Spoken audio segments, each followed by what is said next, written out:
Minggu pertama, saudara pasti sudah diberkatin oleh firman Tuhan, bagaimana Kristus mati buat kita, dan pengorbanan itu adalah bukan pengorbanan yang biasa-biasa. Katakan amin.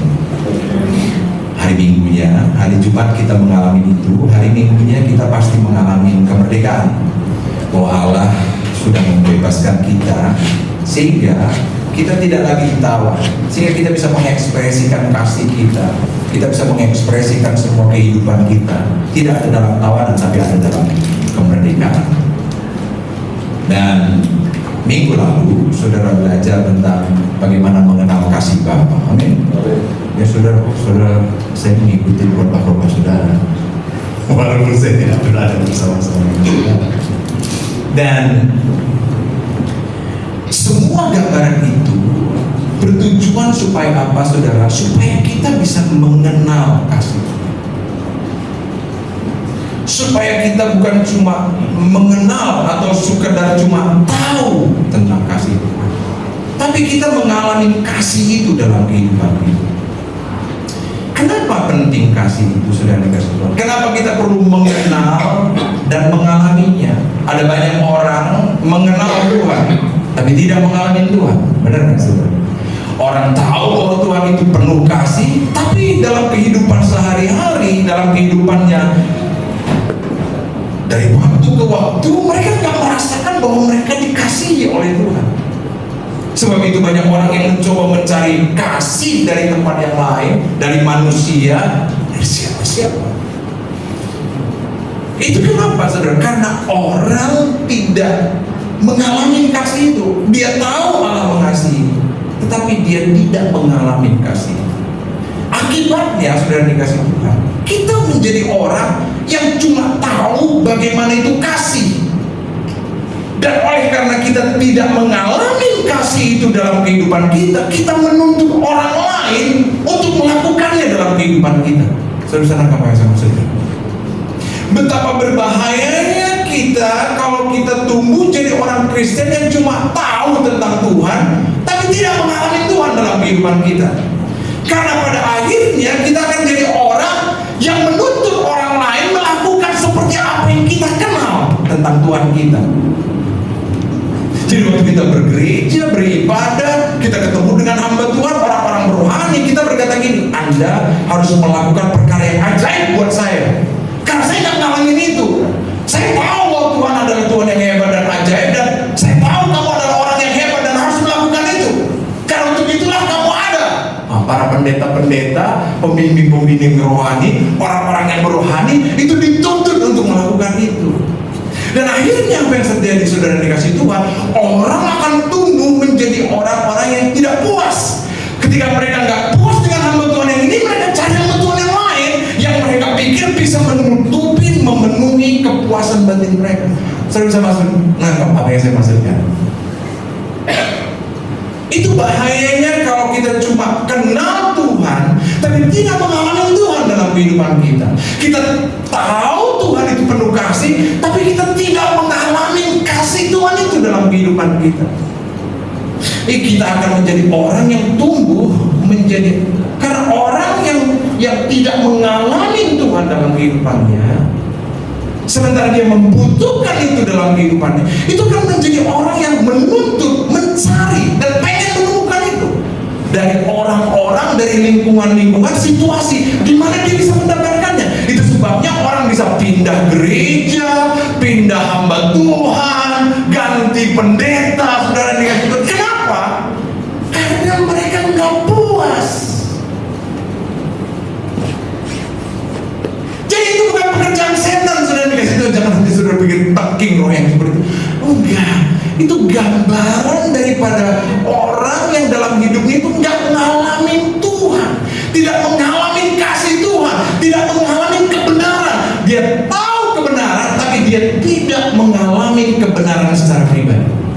Saudara menangkap apa yang saya maksudkan? Itu sebabnya kenapa bulan ini kita memang sudah belajar kasih di bulan 2, tapi bulan ini kita pengen belajar tentang mengenal kasih Allah lebih dalam lagi. Mari kita saudara buka ayat firman Tuhan dalam 1 Yohanes 4 ayat 10 sampai 11. Yuk kita baca ini.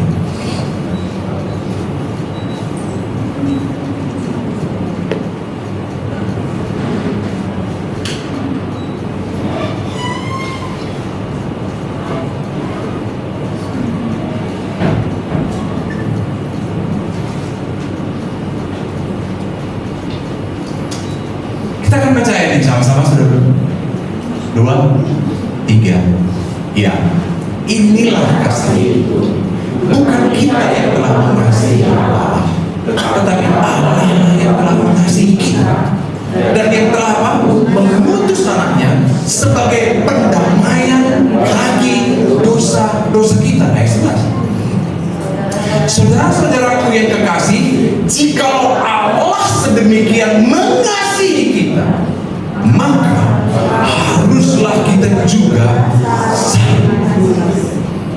Ayat 10 sekali lagi, saudara, baca baik-baik. Apa itu kasih? Banyak orang yang punya definisi tentang kasih itu apa? Masing-masing. Makanya setiap kali kita ketemu, kita akan menuntut orang, kita akan menuntut situasi dan keadaan seperti apa yang kita pahami. Tapi yang kita pahami tidak seperti kebenaran. Kasih itu apa? Alkitab berkata, inilah kasih itu. Mana kasih itu? Ini. Apa? Baca sama-sama. 2, 3 ya. Bukan kita yang telah mengasihi Allah, tetapi Allah lah yang telah mengasihi kita, dan yang apa? Telah mengutus anaknya sebagai pendamaian bagi dosa kita. Jadi apa itu kasih? Kasih itu adalah Allah itu sendiri. Kasih itu adalah bukan sesuatu yang kita cari, tetapi sesuatu yang diberikan oleh Allah. Ini banyak konsep yang kita nggak pahami, sehingga apa, banyak orang yang dalam itu mencari-cari kasih, mencari-cari orang yang mengasihi. No, harus paham konsep kasih yang sebenarnya. Inilah kasih itu, bukan kita yang telah mengasihi Allah, tetapi Allah yang telah terlebih dahulu mengasihi kita. Sehingga Anda nggak perlu cari kasih di luar sana. Walaupun dalam hubungan kita satu dengan yang lainnya, kita perlu mengekspresikan kasih. Tetapi yang utama dalam kehidupan kita, Bapak Ibu Saudara dikasih Tuhan, kita harus paham bahwa kebutuhan, kepenuhan akan kasih di dalam hidup kita itu datang dari Tuhan. Dan itu bukan usaha saudara. Allah terlebih dahulu. Allah terlebih dahulu. Katakan terlebih dahulu. Allah sudah terlebih dahulu menyatakan kasih-Nya kepada kita. Ini yang saya pengen saudara dapat gambaran yang penuh, supaya saudara sadar bahwa saudara kita adalah orang yang dikasihi Tuhan. Dan cara Tuhan mengasihi kita nggak main-main. Dia tidak seperti orang mengasihi kita, yang kasihnya, kalau manusia kan mengasihi kita dengan syarat. Katakan amin. Gak ada orang yang mengasihi tanpa syarat. Semua manusia pasti mengasihi dengan syarat. Tapi Allah kita mengasihi kita tanpa syarat. Dan itu hari ini saudara harus pahami dalam hidup saudara, bahwa Allah mengasihi saudara bukan karena Anda baik, bukan karena Anda sudah sungguh-sungguh mencari Dia, berkorban, memberikan uang untuk pekerjaan kerajaannya, dan oleh sebab itu saudara dikasihi. No, kita dikasihi Tuhan tanpa syarat.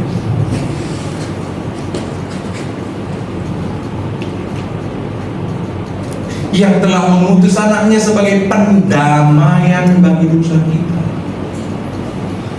Kita didamaikan oleh Allah. Dan itu bukan karena usaha kita. Itu datang dari pihak Tuhan sendiri. Anda gak perlu melakukan apa-apa untuk bisa mendamaikan diri saudara dengan Allah. Allah sendiri yang datang mendamaikan saudara dengan Bapa lewat Kristus Yesus. Katakan amin. Ini poin penting. Setelah Anda dan saya memahami pasal yang ke-10, ayat yang ke-10, baru masuk ayat yang ke-11. Mari kita baca ayat ke-11. Apa katanya ayat ke-11? 11b 2. Ayat yang ke-11 berkata, saudara-saudaraku yang kekasih, jikalau Allah sedemikian mengasihi kita, maka apa katanya? Harus. Jadi hidup kita harus saling mengasihi. Katakan amin. Bukan saling membenci.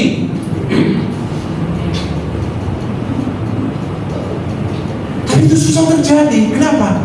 Karena ayat 10 belum kita pahami. Ayat 10 belum kita alami. Karena ayat 11 berkata apa? Jikalau Allah sedemikian mengasihi kita. Saudara, sadarkah saudara Allah sedemikian mengasihi saudara? Sadarkah saudara? Apakah saudara mengalami rasa, pengertian, pemahaman dan lain sebagainya dalam hidup saudara? Bahwa saudara adalah orang yang sangat dikasihi Tuhan. Ada banyak orang hari ini tidak merasakan itu dan tidak mengerti dan tidak mengalami itu dalam kehidupannya.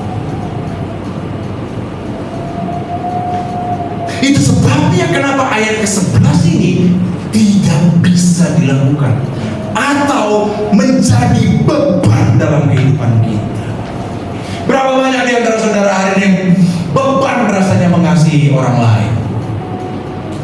Berapa banyak juga hari ini saudara lelah mengasihi orang lain?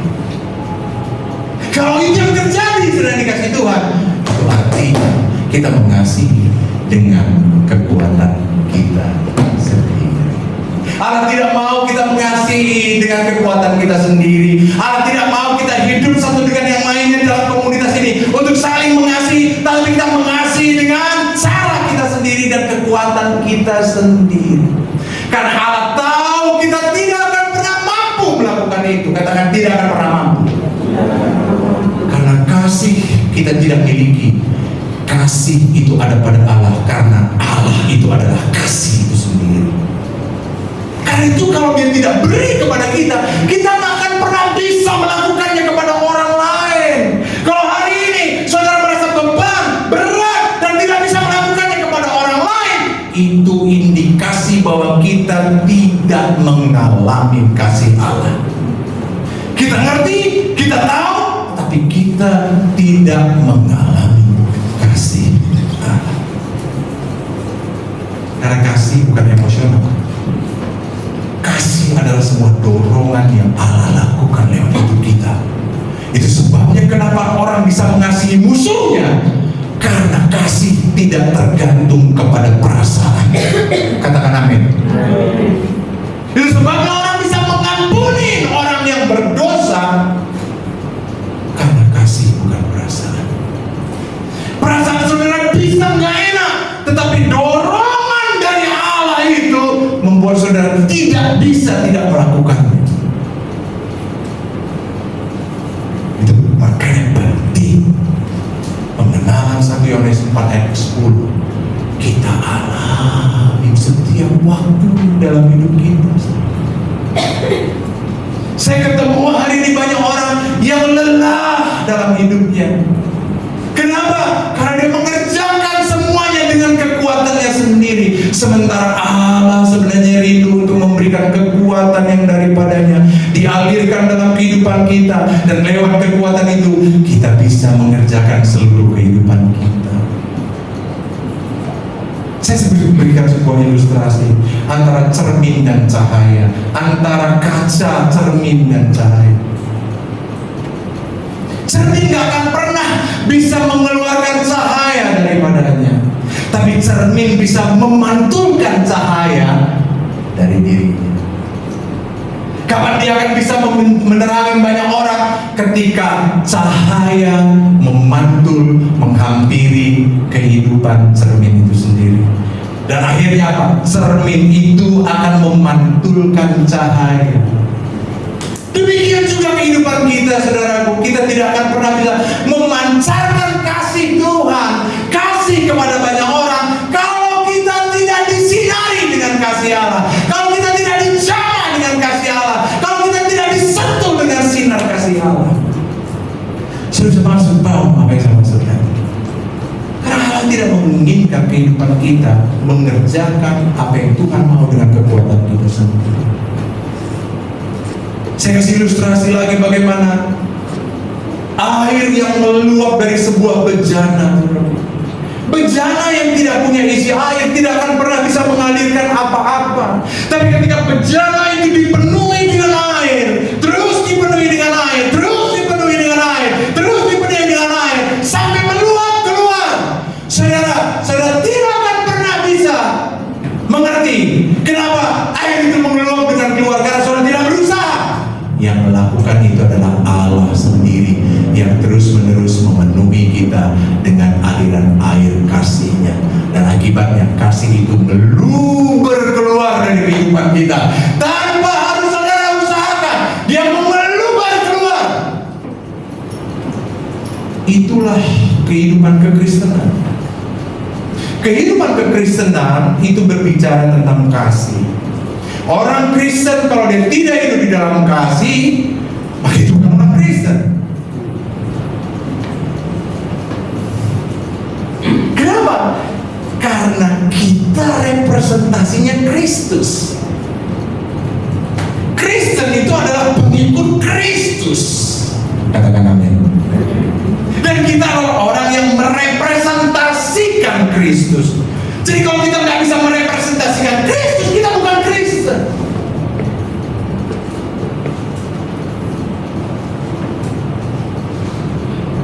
Dan kekristenan itu bicara tentang kasih. Saudara nggak akan pernah menuntut orang lain ketika hidupmu penuh dengan kasih. Karena kasih adalah proses pemberi.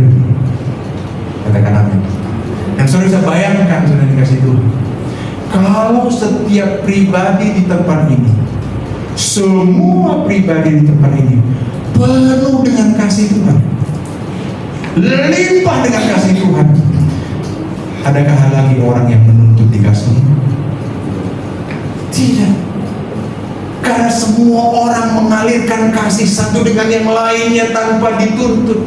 Tanpa dituntut saudara melakukan kasih, mengalirkan kasih satu dengan yang lainnya, tanpa ada sebuah tuntutan, tanpa ada sebuah tuntutan. Semuanya kita, saudara dikasih Tuhan, melepaskan, meluapkan saudaraku, memancarkan kasih yang daripada Tuhan yang kita alami dalam kehidupan kita. Itu sebabnya kita penting mengenal Kristus. Bukan tahu Kristus, tetapi mengalami Kristus. Mengenal Allah, bukan tahu Allah, tetapi mengalami Allah dalam hidup kita. Saudara, pengenalan akan Tuhan itu tidak terjadi oleh karena banyaknya pengetahuan saudara akan Tuhan. Garis bawah ini, pengenalan saudara itu terjadi oleh karena pengalaman saudara bersama-sama dengan pribadi. Semua orang tahu Prabowo Subianto, tetapi orang tidak mengenal siapa dia sesungguhnya. Sampai orang itu jalan bersama-sama dengan dia, hidup bersama-sama dengan dia, melihat semua tindakannya, mengalami semua perilaku-perilaku yang daripada dia. Itu sebabnya kenapa Kristus harus hadir di atas muka bumi ini, supaya dia bisa dialami, dikenal oleh manusia, bukan karena apa kata orang. Katakan amin. Tapi karena murid-murid itu mengalami sendiri bagaimana dia melihat Yesus berdoa setiap pagi, bagaimana Yesus mengampuni orang yang berdosa, bagaimana Yesus menerima orang-orang yang berdosa, bagaimana dia menyembuhkan orang sakit, bagaimana juga mereka mengalami kerendahan hati Kristus, di mana Yesus Kristus membasuh kaki mereka.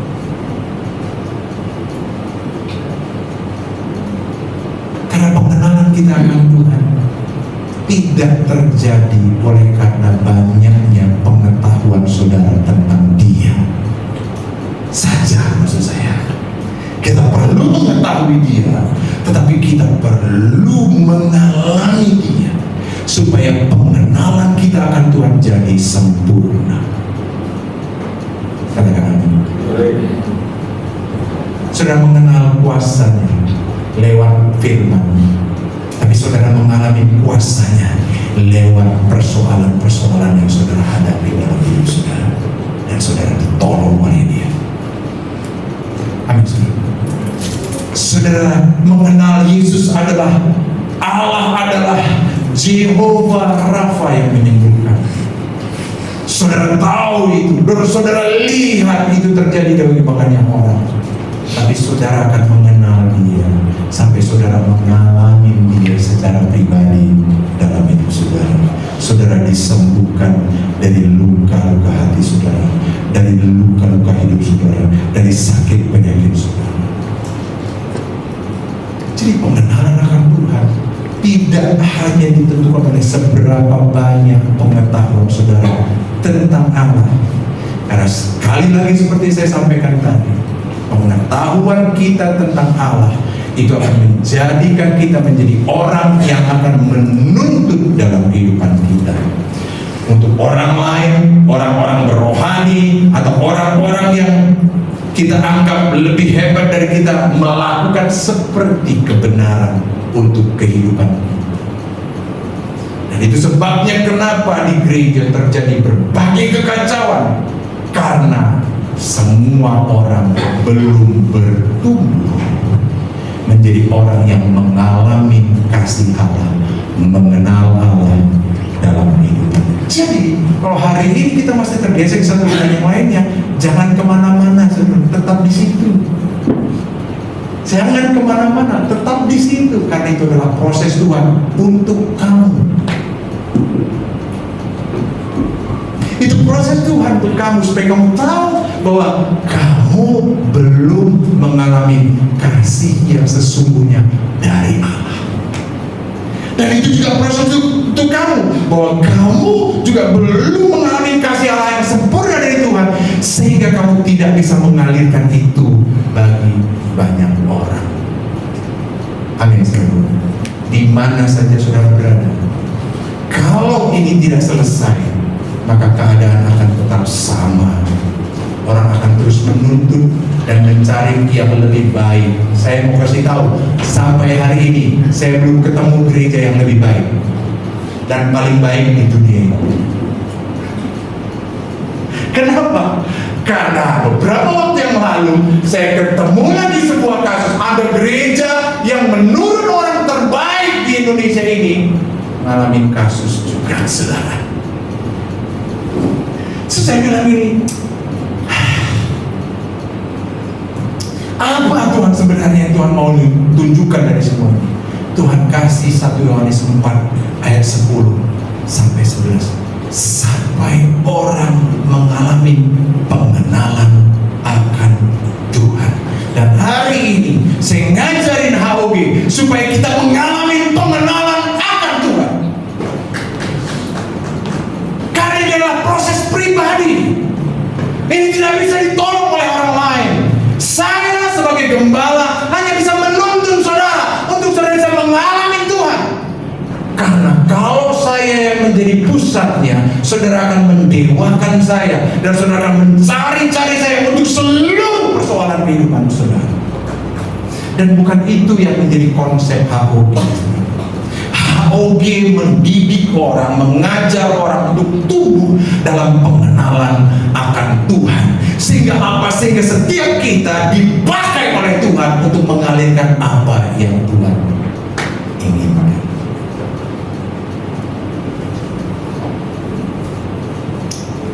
Itu sebabnya kenapa penting kita hari ini melakukan pengenalan akan Tuhan. Mengalami terus, membangun kehidupan kita, mengenal akan Tuhan. Coba buka Yesaya pasal yang ke-40 ayat 17.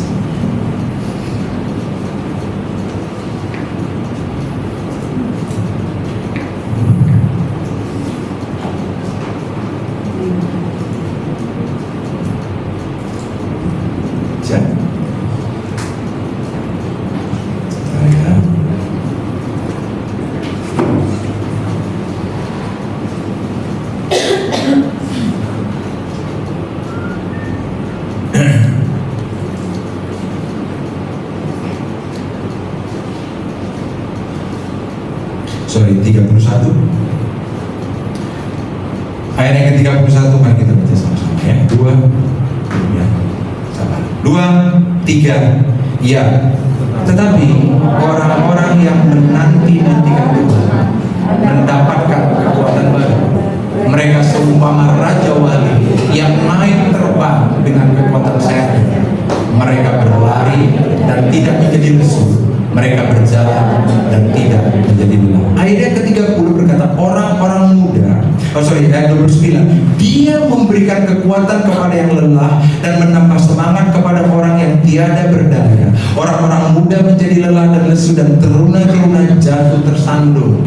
Tetapi orang yang menanti-nantikan Tuhan, itu ayat 31, mendapatkan kekuatan baru. Mereka seumpama raja wali yang terus terbang naik. Lihat, mereka akan mendapatkan kekuatan yang baru. Mendapatkan di situ itu artinya apa? Terjadi pertukaran, saudara. Exchange. Allah menukarkan kekuatannya dengan kelemahan saudara. Terjadi pertukaran. Saudara, kita bisa lemah dalam perjalanan kehidupan kita. Kita bisa lelah untuk bisa terus mengasihi orang lain, saudara dikasih Tuhan. Itu terjadi, saudaraku. Tetapi Allah berjanji dia akan melakukan exchange, pertukaran kekuatan. Dia tukar dengan kekuatannya. Ingat, bukan dia berikan, tapi dia tukar dengan kekuatannya. Artinya Allah ada di dalam saudara, menjadi kekuatan buat saudara. Kasih yang daripada Tuhan itu bukan dia taruhkan, tetapi dia sendiri ada di dalam saudara, menggerakkan kehidupan kita. Itu yang disebut dengan mendapatkan kekuatan baru. Kata menanti-nantikan Tuhan itu berasal dari bahasa Ibraninya apa? Kafah. Kafah artinya apa?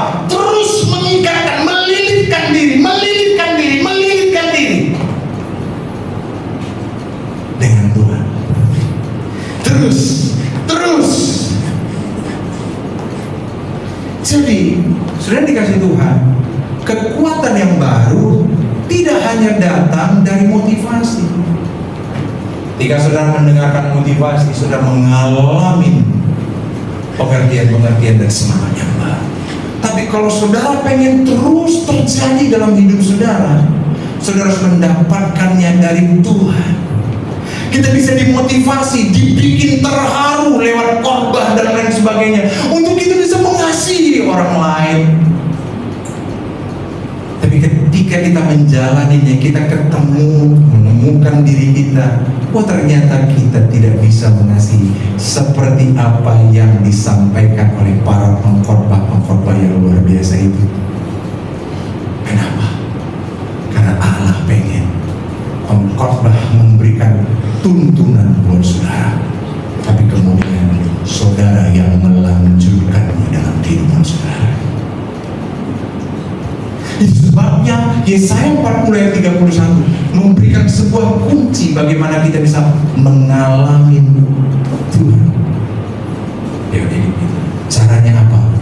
Melakukan kontemplasi. Wah, bahasa apa pula ini Pak Pendeta, dari jauh-jauh dari Afrika Selatan tiba-tiba pulang bawa bahasa aneh-aneh. No, ini bukan bahasa dari sana. Ini adalah bahasa yang saya temukan ketika saya berkata, Tuhan,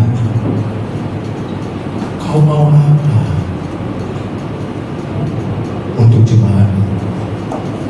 Tuhan, Kau mau apa untuk hidup?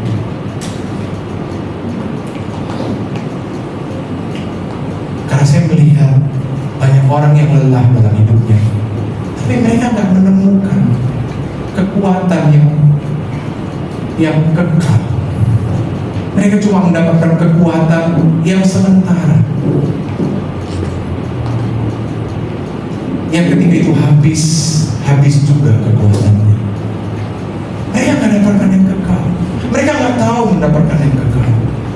Dan Tuhan berkata, kontemplasi. Apa itu kontemplasi? Kontemplasi adalah Yesaya 40 ayat 31. Orang yang menanti-nantikan Tuhan, kafah, terus melilitkan dirinya dengan Tuhan. Anda tidak melakukan apa-apa, Anda tidak berdoa mencari tahu apa-apa, Anda tidak meminta apa-apa, Anda tidak melaporkan semua masalah-masalah hidup saudara, dan Tuhan menyelesaikannya. Anda cuma duduk diam dan menyadari Tuhan ada di samping saudara.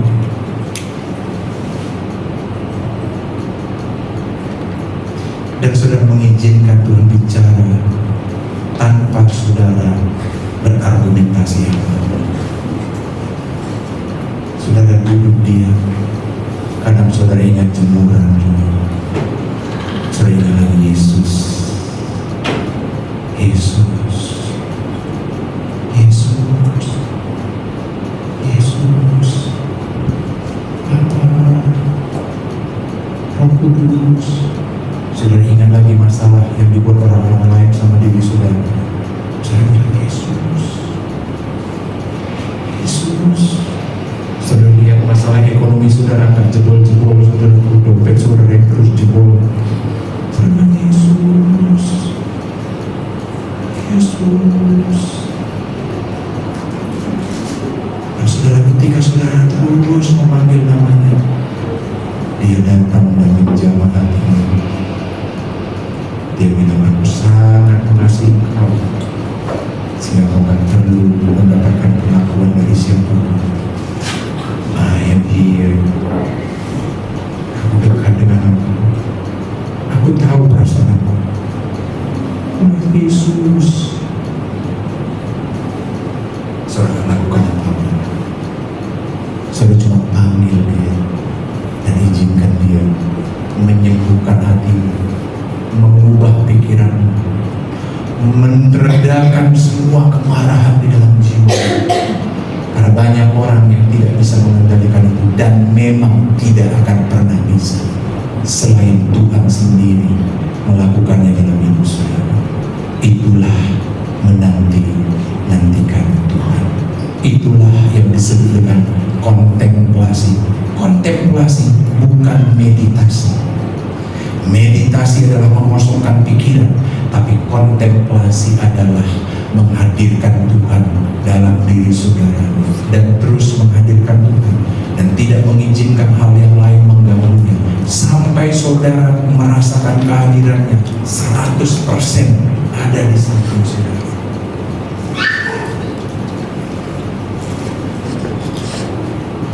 Saudara, bolehkah para musik kita terlalu sibuk. Kita terlalu sibuk dengan semua pencapaian-pencapaian hidup kita. Namun kita lupa untuk duduk diam, untuk menerima apa yang Tuhan bisa curahkan.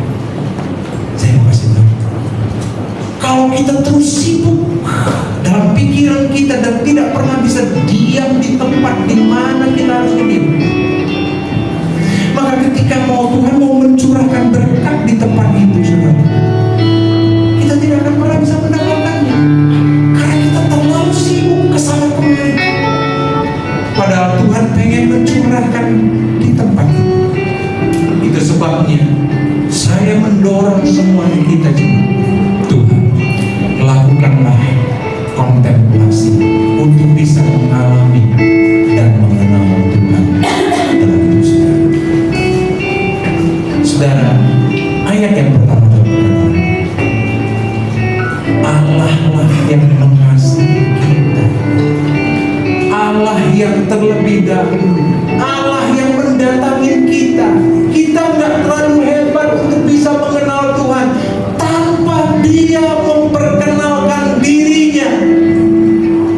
Tetapi Dia tidak akan pernah bisa memperkenalkan dirinya dengan kita kalau kita terlalu sibuk.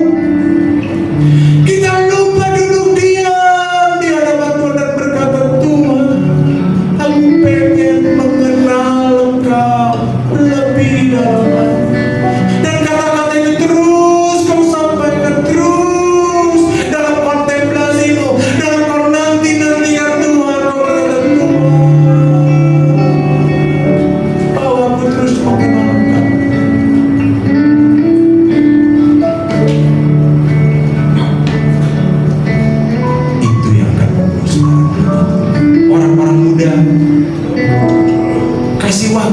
10-15 menit kau diam di hadapan dan katakan, Tuhan,